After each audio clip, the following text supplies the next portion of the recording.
আজকে আমি এত সুন্দর একটি কোরআন কারীম প্রেরণ করলাম, যে কোরআনের জন্য নবীজি মার খেলেন, দান মোবারক শহীদ হয়েছে, সাহাবে আজমাইন যুদ্ধ করেছেন, ফিলিস্তিনিরা স্বাধীন করার জন্য যুদ্ধ করছেন।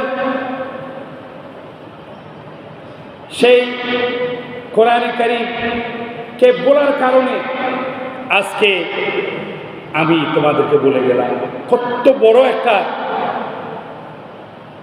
ছপটাঘাত, কত বড় একটা আঘাত মুসলমানের উপরে, যে মুসলমান আমার আল্লাহকে বলে যায়, কোরআনকে বলে যায়, ফিলিস্তিনের মাটিকে বলে যায়।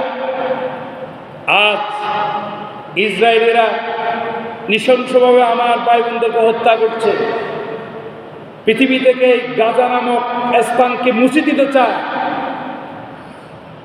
আল্লাহ রাব্বুল আলামিন কোরআন শরীফে বলেছেন, কোরআন কারীমে বলেছেন, আমি আমার প্রদীপ জ্বেলেছি, আলো জ্বালিয়ে দিয়েছি, সে আলোর নিভানোর ক্ষমতা কারো নাই।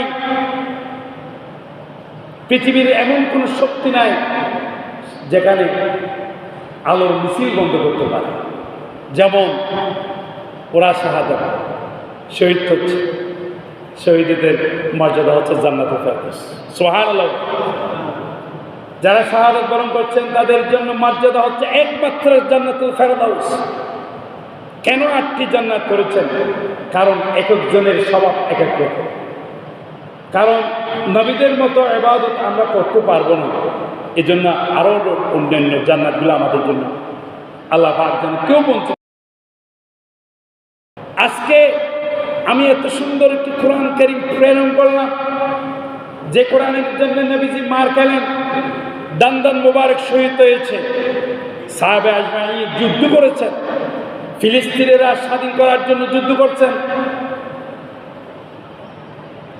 সেই কোরআন কারীমকে বলার কারণে আজকে আমি তোমাদেরকে বলে গেলাম কত বড় একটা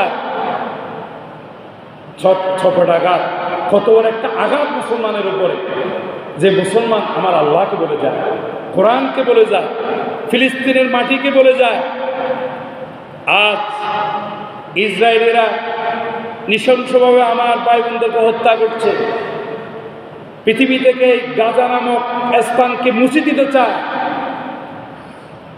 আল্লাহ রাব্বুল আলামিন কোরআন শরীফে বলেছেন, কোরআন কারীমে বলেছেন, আমি আমার প্রদীপ জ্বেলেছি, আলো জ্বালিয়ে দিয়েছি, সে আলোর নিভানোর ক্ষমতা কারো নাই। পৃথিবীর এমন কোন শক্তি নাই যেখানে